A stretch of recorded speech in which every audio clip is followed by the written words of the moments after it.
Hey humans, it's Hannah. Welcome back to the channel. This is the next Listener Scary Stories video. If you're new to this series, I read listener scary stories that you send to my email. It can be paranormal stories, but it doesn't have to be. I do love the paranormal stories, but I also love a variety. It can be near-death experiences, anything that actually happened in your life that is scary. I'm also collecting Halloween stories right now, so I can do some special Halloween episodes in October. So if you have a story that you would like to send to me, please send it to the email. It's in the description. It's Hannah_TheHorrible@yahoo.com. Please put scary story somewhere in the subject line so it goes to the correct folder. Also, let me know if you would like to remain anonymous. I will always blur out any last names or anything like that, but first names will remain unless you tell me otherwise, unless you tell me you would like to remain anonymous. And with all that said, I have 6 stories for you today, so let's get right into it. Okay, story 1 is from Anonymous. It says, "Hi Hannah, saw your post and remembered a couple scary things that have happened to me. The story is from a while back, so some of the details are fuzzy. This happened at home. I was probably in the 2nd or 3rd grade. The apartment we lived in was nice, but a bit creepy always. I'd often get up in the middle of the night for water or go check on my parents. Weird, but something in that house was unsettling. It was one of those nights. The way our apartment was set up, coming through the front door, you have my room on the left and the kitchen/dining area. Then the living room. Towards the end was the master suite. From the door, you could see the master closet, and the bedroom and bathroom were to either side of it. I wake up to go to the kitchen to get a glass of water. I turn around and see this weird shadow figure thing stealing coins out of a basket of change my mom kept on the breakfast counter. I froze. Whatever it was, it didn't really have a face, but it seemed just as creeped out, and we were both kind of staring at each other until it just kind of evaporated out of the door. Ran back to my room, closed the door, and hid under the covers for the rest of the night. Don't think I ever told my parents because they wouldn't believe me.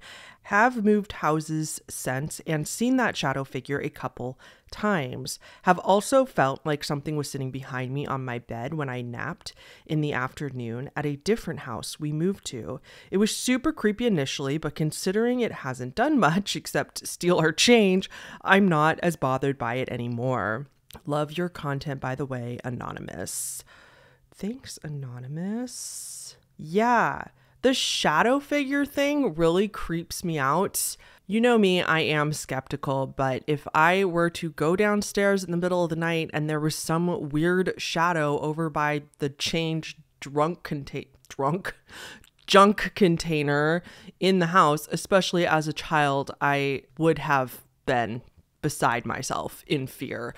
The only maybe explanation, maybe just since you were so young and it was so long ago, maybe it was just you were half asleep and so you were seeing something, or it was a car outside going by and made some weird shadows, but that wouldn't explain why you kept seeing it multiple times from my understanding in the years ahead. So very weird.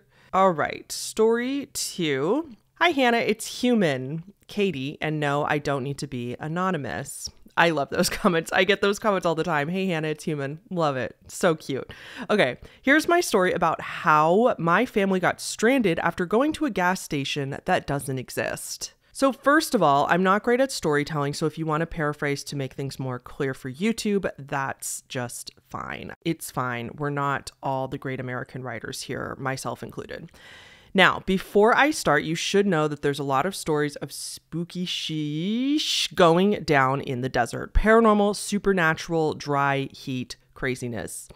Does not surprise me whatsoever. In November of 2017, my family was driving from Yavapai County. I am so sorry. I'm sure I said that wrong. I'm going to get a lot of comments. Yavapai. It's Yavapai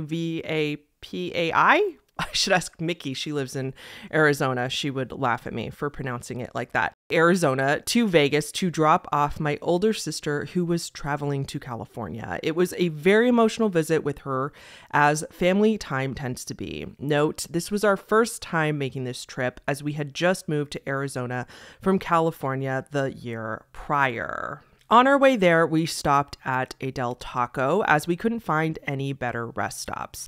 Not that we're picky, as we were previously without a proper place to live during the big move and had seen it all at this point.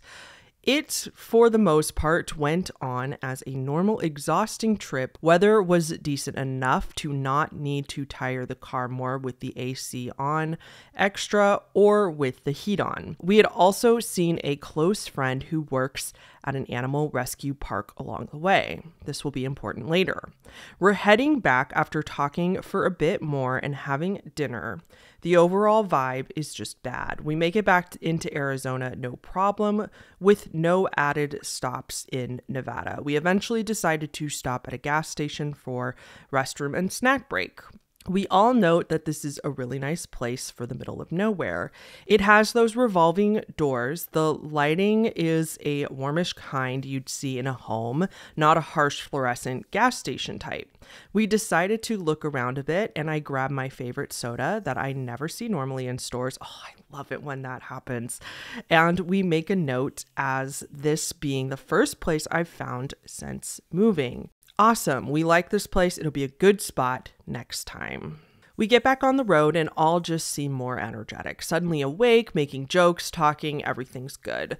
The car isn't doing good, however. The inside control lights are dimming. We're slowing down fast. We're thinking, well, this is a long drive, but everything was fine before. We pull off to the side of the road with no clue where exactly we are, but the only tangible location marker is a large billboard for the animal park I previously mentioned. So we end up using that to have some other friends come and find where we are, as he has no clue of the gas station near there, and he knows the area, the roads, the state more than anyone. Kind of weird, but whatever for that moment. Now, of course, hours pass with plenty of cars passing with no notice of us. My dad, being a car guy, realizes it's the alternator, by the way. Ironically enough, after rescue has arrived, some highway patrol officers pull over like, "Hey, what's up? Why are you chilling on the road? What's with the tow trailer?"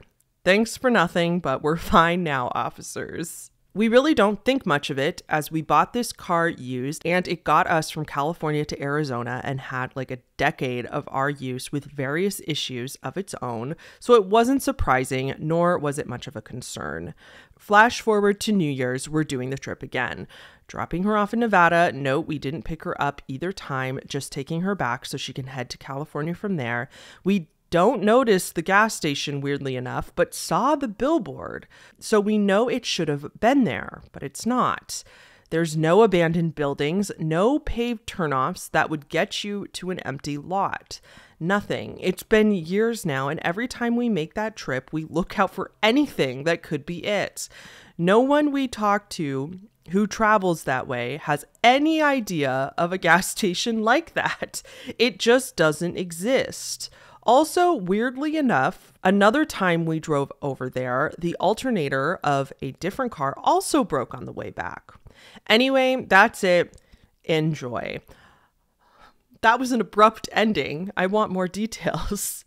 However, that's weird. I love stories like that because there's other people corroborating it. Like, there's multiple people with you that also swear they went into that gas station and were also with you, and then to this day still don't know where it went. That is so weird. I was thinking like maybe they did close up and there's not an empty building there, but maybe they like bulldozed the entire place down because they were going to completely rebuild something else. But then wouldn't the locals know what gas station you're talking about? Wouldn't they be aware of the gas station and like, oh yeah, they ripped it down? Oh, that's weird. Okay, I have no explanation for that. Let's move on. This is story 3 for today. Hey, Hannah, I've absolutely loved your channel for a really long time, and I'm super happy that I can have the chance to be in a video, especially with probably the freakiest thing I've ever experienced. This happened in mid-October of 2022. I live in a pretty big town in southern Utah, known for Native American history and mythology. As I mentioned, the town is pretty big, and there's a small subdivision around 7 miles off into the desert. And there's not a whole lot to do out where I live besides explore the barren desert. It is fairly common knowledge to, under no circumstance, should you ever go into the desert at night. Not only because of coyotes, snakes, homeless drug addicts, and other dangerous wildlife, but because of the Native American mythology as well. The area I live in is well known locally for sightings of a specific creature belonging to Native American mythology, which I refuse to name. You're not even supposed to think the name of it, let alone speak it. I will say that it starts with an S, and there are many, many TikToks joking about these creatures. That is so funny you say that. I was just, if you listened to my podcast, Thanks We Hate It with Mickey Adkins, shameless plug, we got on the subject of ghosts somehow. I don't remember which episode it is, but I said it, and Mickey was very unhappy with me. She's in Arizona, so she's in the desert too, and she had that exact same reaction as you did, that the Native American mythology says not to say it or even think the name because it encourages the creature or brings it closer to you. If you guys don't know what it is, I'm going to go ahead and say it because I am not superstitious in that way at all.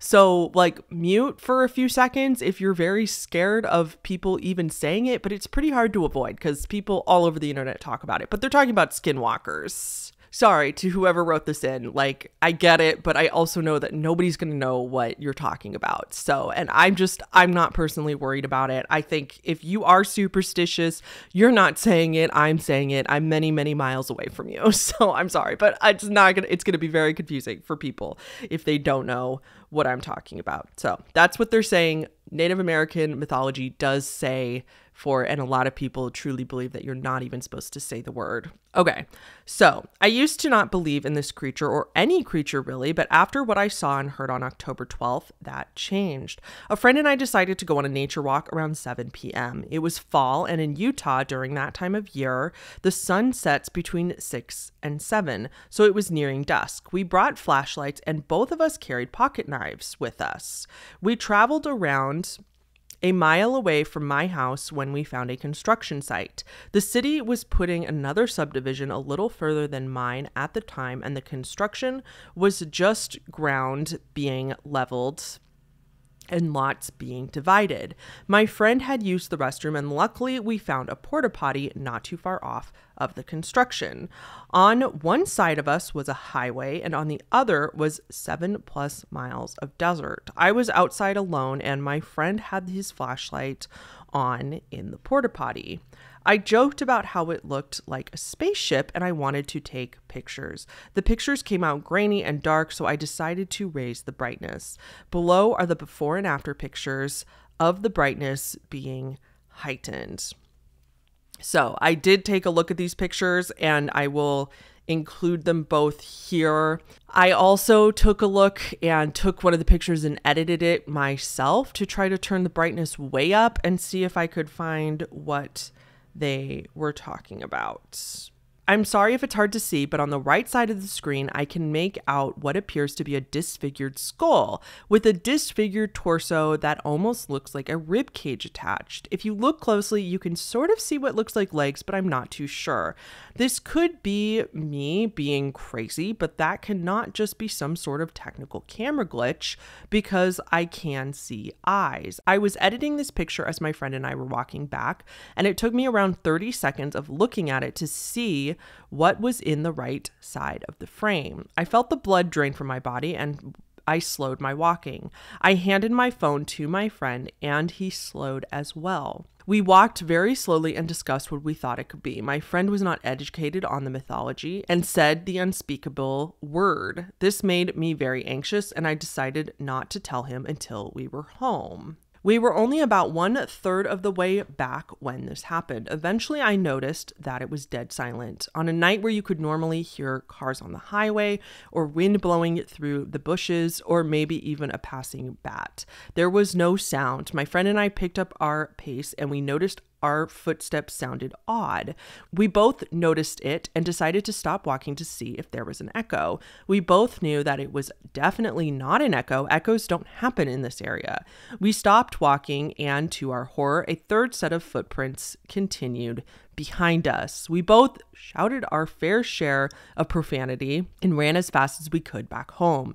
The footsteps soon stopped as we got closer to the neighborhood, but the fear of what we just experienced rang in our minds and pushed us to run all the way back home. The story ends there, and if you'd like me to go back out to the site and take pictures during the day, I can. And if you want pictures of the trail that we took, I can get pictures of that too. It's currently 2 minutes past midnight, and I don't intend to go on any death walks tonight, but I can get those pictures as soon as tomorrow. Thank you for making the amazing content that you do. I really hope that my freaky story is good enough to land in a future video. If not, that's totally fine. I'd still enjoy all your content. Have an amazing day, night, morning, evening, or whenever it is for you now, and keep doing what you do the way you do it. You're an inspiration to many. Zine Zombie. Thank you very much for the kind words. Holy crumbums. Oh, I forgot to mention earlier that when Mickey and I had that discussion, I just wanted to make it very clear that I did not know about the whole paranoia and the superstition around saying that word. So I did say it to her on accident. I just wanted to make that clear that I wasn't like mocking her with it or saying it on purpose. I honestly didn't know until she told me. Anyway, so your story is very bizarre. I'm going to be super honest. I mean, I totally believe you that what happened that night was extremely scary, but I'm going to be very honest that I could not find anything in the pictures that you sent me. When I turned up the brightness and everything, I just didn't really see what you were talking about. It just looked like the trees and the bushes and stuff around the porta potty in that area. I didn't see any skull or anything weird coming out in the pictures. Now, the fact that you saw a third set of footprints and everything is terrifying. I probably would have cried if I were you, and I have no doubt that you felt something weird that night. Is there an explanation for it? I have no idea. I guess I'm just personally did not see anything in the photos. If people watching this saw something and they want to explain it to me, please let me know down in the comments. Like, maybe I miss things in photos all the time. It's totally possible that I'm just not looking at the right part of the photo or something like that. So I'm very sorry if that's the case. But I'm also sorry that happened to you. I didn't ask you for more pictures because I wasn't going to put you through going back to the site just for my sake. I appreciate that you added pictures. Love it when there's pictures with the video. So, yeah, really bizarre story. All right, let's move on. This is story number 4. Hi, Hannah. This is William. I've watched your videos for a while, and it's pretty cool to hopefully be included in one. I have a story about my time at school camp. I must admit, it's not the creepiest thing in the world, but I thought I might as well share. You can read everything from this email out in the video. Thank you, William. School camp story, sign me up. I saw that in your email and I was like, cool, I'm going to read this one because I just feel like school camps or camps in general are always such a great premise for horror movies and stuff like that. So I can't believe that your story is not going to be real fun. A couple quick things to mention. I don't personally believe in ghosts, but I'm still not sure what causes all these things to happen. Fair enough. To help make the event easier to understand, I have made a fairly crappy diagram of the girls' cabins and will refer to this while telling the story. And lastly, I am trans, which is why I was in the girls' cabin in this story, despite the fact that I am not a girl and prefer the use of he, him pronouns. Got it. Okay, into the story. My school did this thing where they would take the primary fives. I'm Scottish, not sure when that would translate into English or American schools, but we were all about 9 or 10 on a 3-day sleepaway trip to a camp. While on my visit, everyone in my year had weird experiences, mainly in the girls' cabin, but I heard stories from the boys that similar things happened to a few of them. Some of those experiences including rooms being trashed and personal items going missing, hearing footsteps outside our room at night, and seeing shadows under door frames when no one was there. Nope. Multiple kids experienced this at a time, so it wasn't like anyone was making it up. And even people you would usually expect to try and trick people like this were scared of what was happening. None of our teachers believed us, but we were all pretty freaked out. Isn't that always the way? My particular story happened while me and my friend were going to the bathroom 1. We had went during one of our activities, so no one else would have been in the cabin. Since we were young, scared of the building, and the bathrooms were fairly big, we went into the same one. While I was standing watch at the door, I heard what sounded like footsteps. They started off slow and far away, but started to speed up and get closer, like someone was running down the corridor. They came up to outside our bathroom and stopped. Me and my friend went silent. After waiting a couple minutes for the footsteps to start again, or for another kid to knock on the door to ask if they could use the bathroom, nothing happened. So we slowly opened the door together.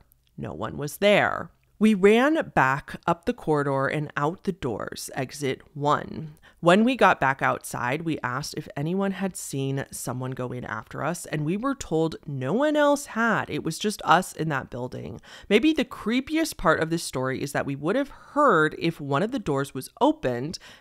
They were fire doors, so they were very heavy and very squeaky to open, which means we didn't hear anyone enter or leave the cabin. Whatever it was that made that noise was already in there and didn't leave. Oof. We were all quite glad to leave after our 3rd day. I'm not sure if the girls who had stuff taken ever got their things back. The teachers wouldn't believe us and the staff wouldn't believe us. I sometimes wonder how that camp is doing if kids still go there and get scared by footsteps with no cause and shadows at night. Hope you enjoyed. Revisiting that memory certainly gave me chills. William. Who, William? Who? I don't like that story. That's very scary. Again, especially because at least one other person was with you and witnessed it as well as just all the weird, creepy things going on in that camp. If, my skepticism is wrong and ghosts are real, I am 1000% convinced that places like camps would definitely be haunted. You just don't know what happened on that land before people started having a bunch of children and young kids there doing activities and braiding necklaces. And I don't remember camp. It's been a long time. I only ever went to day camp, but you know what I mean. I also just can't help but think of the horror movie Sleepaway Camp. Or Tucker and Dale versus Evil, whatever it is, like all those kind of like in the woods kind of movies. Oh, so good. But yeah, so creepy. Love that story. All right. The 5th story for today goes like this. Hi, Hannah. Love your vids. Call me spooky for this if you read it in a video. When I was younger, elementary school, middle school, my dad would take me and my brother to visit our grandparents. They lived in a trailer park and we'd visit very often, usually every weekend, so my dad could hang out with them and my uncles. I had cousins that lived a few houses up from my grandparents who would come down and hang out with us. I have a lot of fond memories of playing games like tag and hide and seek. We usually stay at my grandparents' for hours, so that was our type of entertainment. Sometimes my cousins would invite kids they knew from the neighborhood to join us, and we'd have a good time. On this fateful day, it was around November after sundown. It was me, 3 of my cousins, my brother, and a friend my cousins had invited. We were deciding on a new game to play, I think freeze tag. The friend my cousins invited said he was going to invite his own cousin to join us. He began heading up from the house, probably towards his own. As he was doing so, my cousin started telling him to slow down / stop because they saw something. The kid kept going anyways, and all of a sudden a figure darts towards us. It's a kid in a full clown costume, mask and all. It looked like one of those striped ones you could buy at Walmart. Nope. No, no, no. Everyone goes running in a different direction. I follow my brother because I'm the youngest. That's what I do. However, the clown is going after my brother, so I'm right between them. You can imagine, as an elementary schooler, I was terrified, thinking that he was after me instead. At that point, I'm crying and go running to my mom's car that's parked at the side of the house. Whenever we go to my grandparents, we usually go to her friend's house and come back. So I'm at the backseat passenger door, tugging on the handle, only to realize it's locked. You poor child. Oh my gosh. I never would have gotten over this if this were me. I'm freaking out even more, still trying to get the door open out of the fear of my little life, and my mom comes out of the car. She saw what happened, so she takes me inside. One of my cousins is also inside and upset from what happened. My mom tells my dad and uncles what was going on. My dad and one of my uncles go out and tell the kid to stop and that what he was doing was not okay. After that experience, I was terrified of clowns for years. Gee, I wonder why. It would be a miracle if you're not afraid of clowns to this day. I try to go to a haunted farm or haunted maze every year.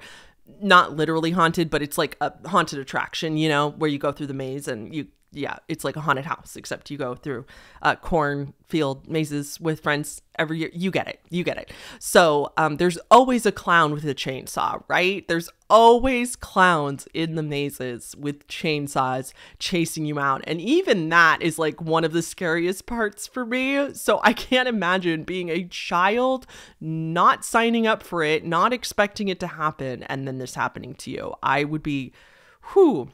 After that experience, I was terrified of clowns for years. The city the trailer park is located would have had an event downtown to celebrate Halloween, and whenever we went, I was glued to my mom's side the moment I caught the slightest glimpse of a clown. Even during Halloween, I tried my best to steer clear of them. My least favorite were the adults that dressed like Pennywise.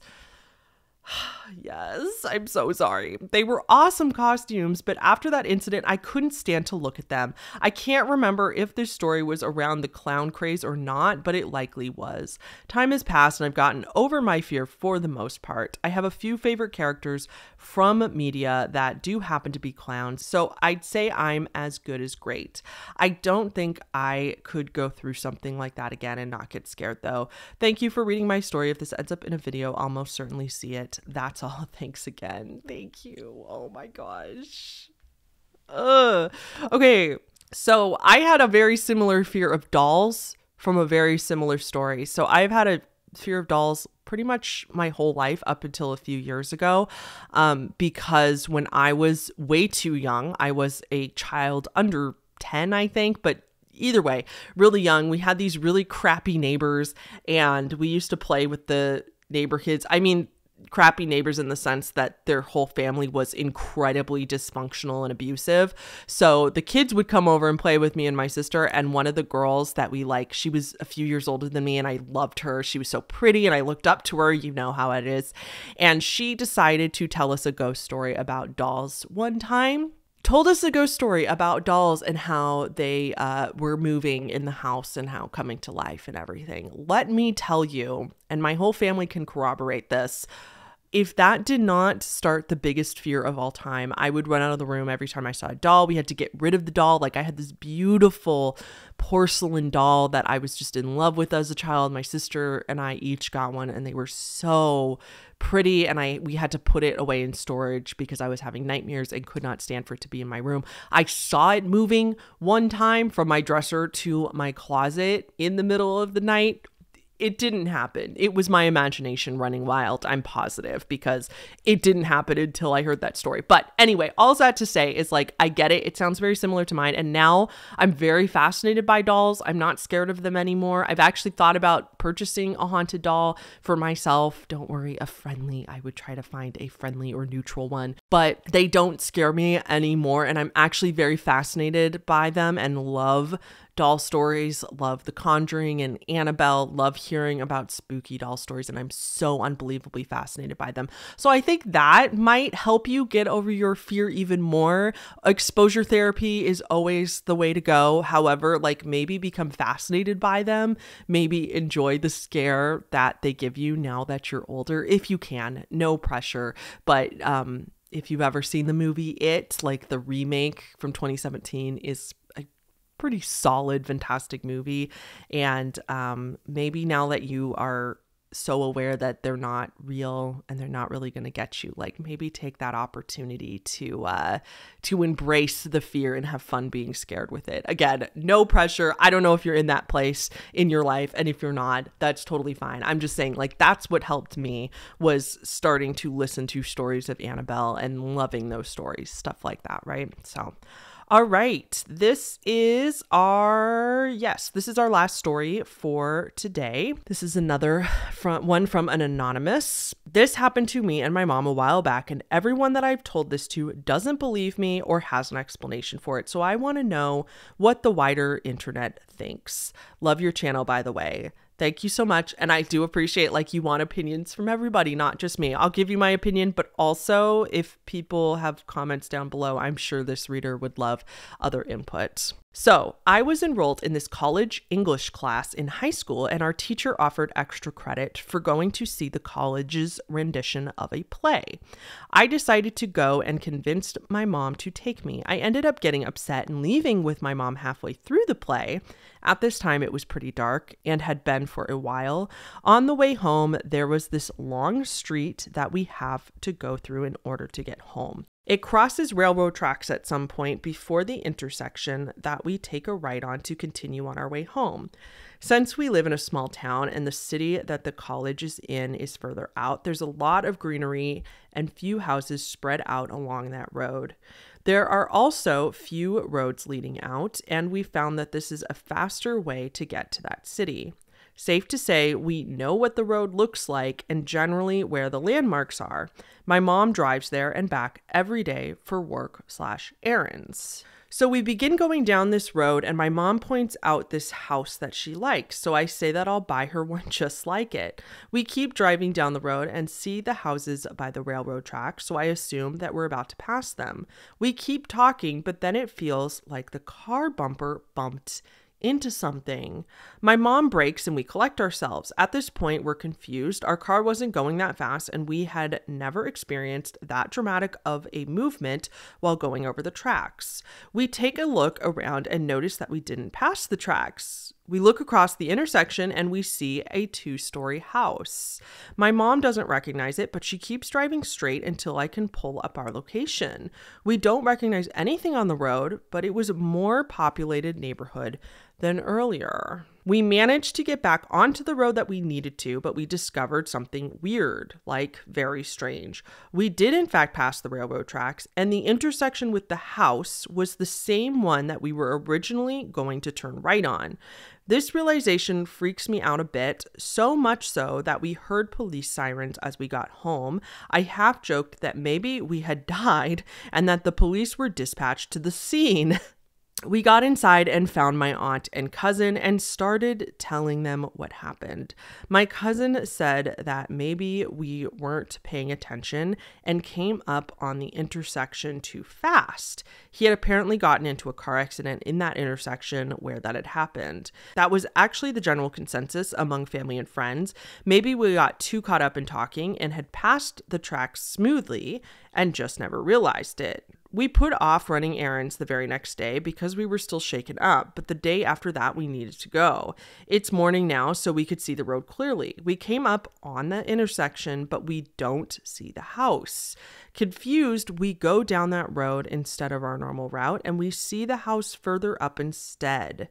My mom pulls a U-turn and tells me to time how long it takes from the house to the intersection stop sign, which was about 1 minute and 15 seconds. She tells me to time from the stop sign to the railroad tracks to another minute and 15 seconds. So either we had 2.5 minutes of time where neither of us had any recollection of what had happened, or we somehow jumped from the tracks to the intersection to the house in a span of 15 seconds. I don't know what happened that night, and I dread thinking about what could have happened if things had gone differently. I've attached the map of the route with the road names crossed out for privacy reasons. The red lines indicate the road we were on. The blue shows what road we were supposed to turn right on, and the green dots are the landmarks. The house was a bit further up instead, indicated with an arrow. The black marks just cross out the surrounding identifying street names. I know the way I described it, it was confusing, so hopefully this helps. Thanks for listening and have a wonderful day. Weird. That does sound like a glitch in the Matrix almost, huh? That's weird that your mom was so upset as well. You said you were upset during the play and that's why you guys left halfway through.